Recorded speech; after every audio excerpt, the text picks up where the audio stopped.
Just a second.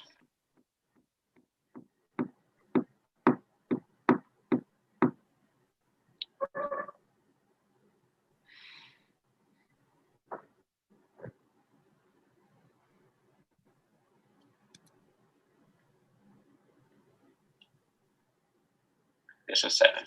Okay. So these are some different ways to say you're welcome. Anytime, not at all. Don't mention it. No worries. That's okay. That's fine.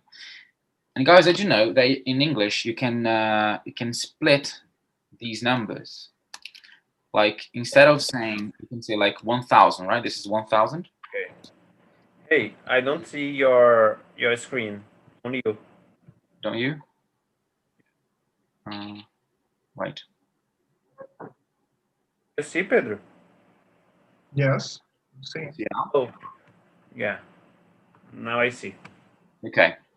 So what number is this? 2,000, right? Oh, the first one, yeah, 1,000. And this?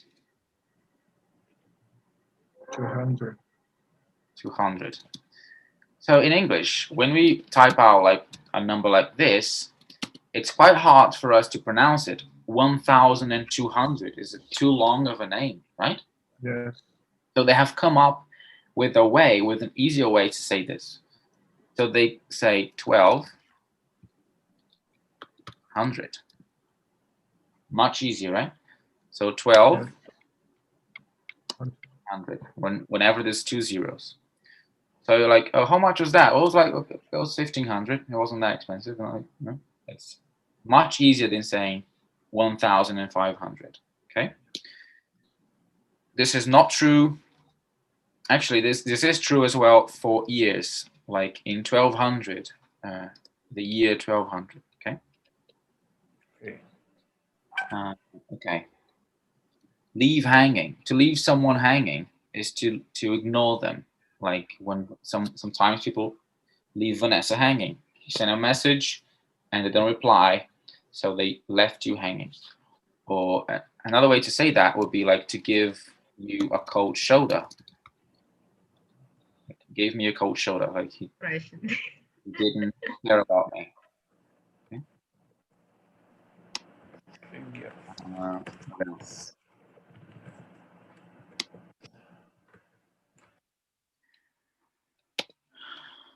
Remember the construction here. Terrible at, terrible or good at doing. Okay, so I'm good at doing this. I'm terrible at doing that. If it's not a verb afterwards, you can say I'm good at. I'm good at that. I'm good at this. Or yeah, if you're doing a verb, you can say this or that. You don't have to say I'm good at doing this. I'm good at doing that. You can say just I'm good at this. I'm good at that. The same. How do you complete this sentence? The same, my brother. My car is the same, my brother. Yes. What do you think, Eddie? Yes. Very good. The same as my brother. Okay. This is the preposition used here.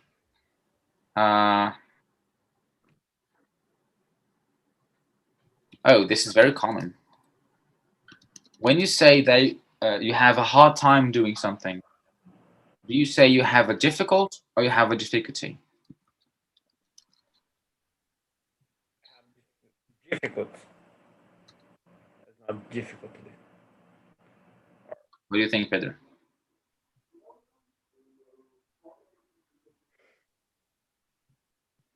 I have a difficulty sounds strange to me. I think I have a difficulty. Because that's right. I have a difficulty. Difficult is an adjective. Okay, this is it made sense. Yeah. Yes. This is difficult. This is a difficult task. A difficulty is a noun, is a substantive. It's a thing. You know? I have a difficulty. Oh, you mean like I have difficulty, not I have a difficult time. Yes. Is it? Oh, okay. Yeah, that's it. I was thinking it was like to replace the word hard. Or a more like a less formal and more usual way to say that would be, I have a hard time Yeah. doing something. Yes. I have a hard time. I have a hard time speaking in public.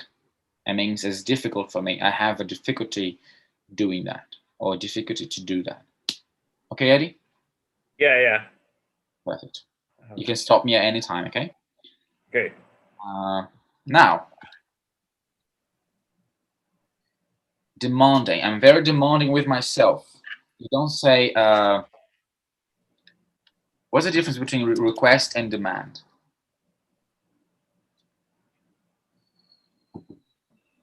Demand is like an obligation.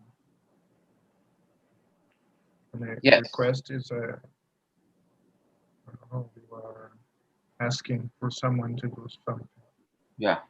So when you request something, you are asking it. When you demand something, you are ordering it. You are giving an order, right? So when you talk about yourself, and this is I got from your from you, Vanessa, like when you force yourself to do something, or you know, you want to push yourself, you say you demand from yourself. Okay. I cannot say requesting. No, it's just demanding, right? Not in this context. That makes sense. Like, Okay. And request it's more Like asking for, right? yeah. Okay. so demanding from myself, and also look at that. Gus. Yes. Demanding is more severe than asking. Yes, it's more severe. It's like an order. Okay. So when you go places, you can go by car, by bus, by plane, by helicopter. By food. And this is where it changes. You don't go by foot. Okay. This is the only exception. So by train, by boat, like everything. But when you use your feet, you go on foot. On food. Yeah, it's on food.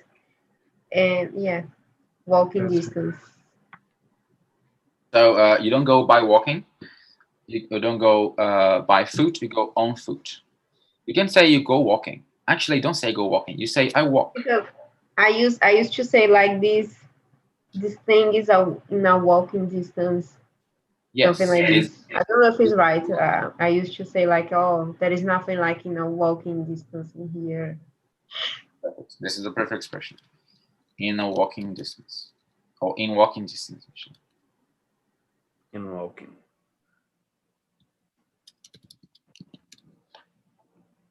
Okay. And what's the difference between insecure and unsafe?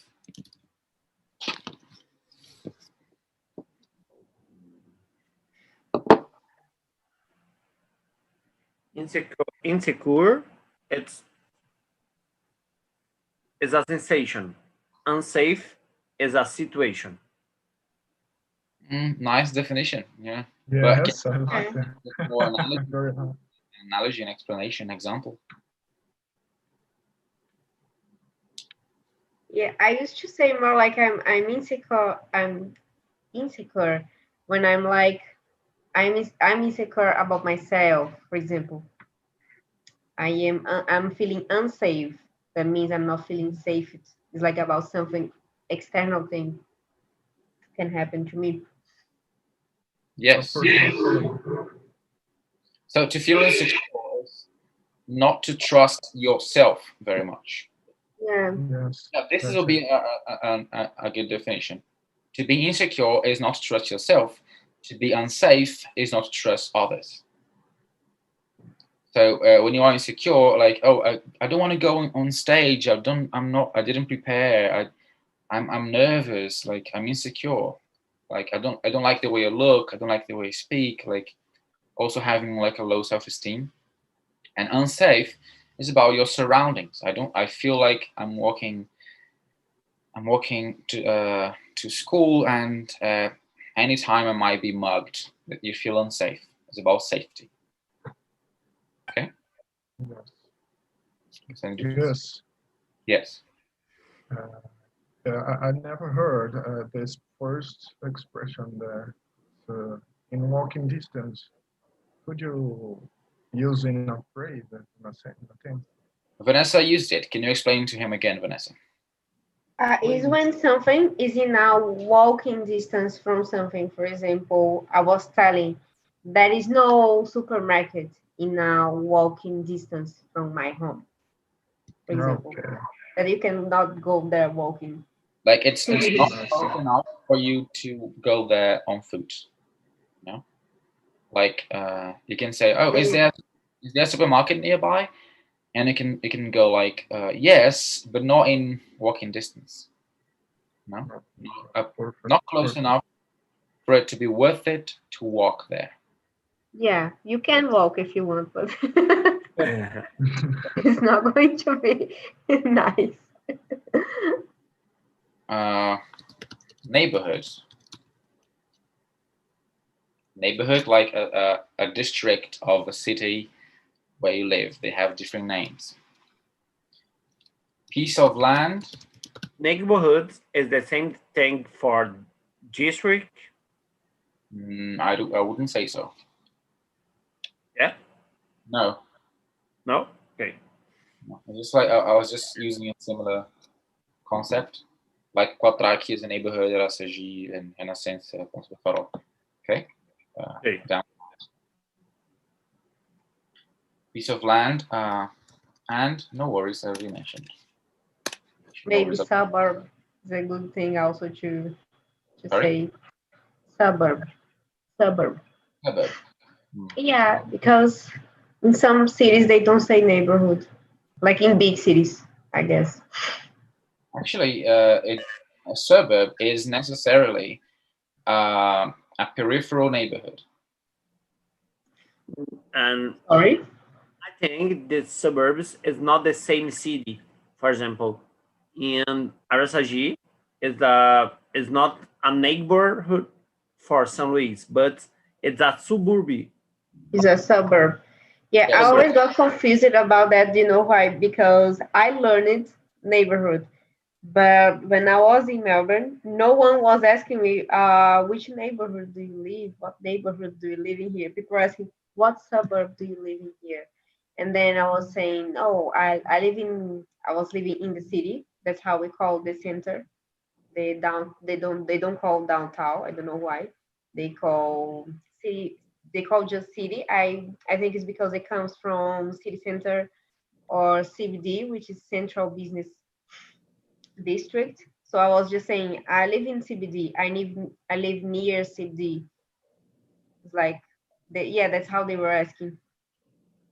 I see. It's probably because like Weird. maybe it's the way they see the city being organized. There is the city, which is the center, and everything that's around the city is a suburb because it's around the urban area, the main urban area. And I didn't live exactly in the center. I lived in a neighborhood surrounding the city, like very like near the city. Like the city was here and the neighborhood was here. And then I was saying the name was South Bank, and the people were like still calling city. It was weird. Like people were still saying, "Okay, you live in the city. Okay, you live in CBD." And in the US, it's quite different from Brazil, right? A suburb in Brazil, usually poorer neighborhoods, like peripheral and poorer neighborhoods, while living in the suburbs in the US is being very rich, like living in those condominiums, those very organized neighborhoods with trees and sidewalks and everything. of the suburbs. Okay, perfect.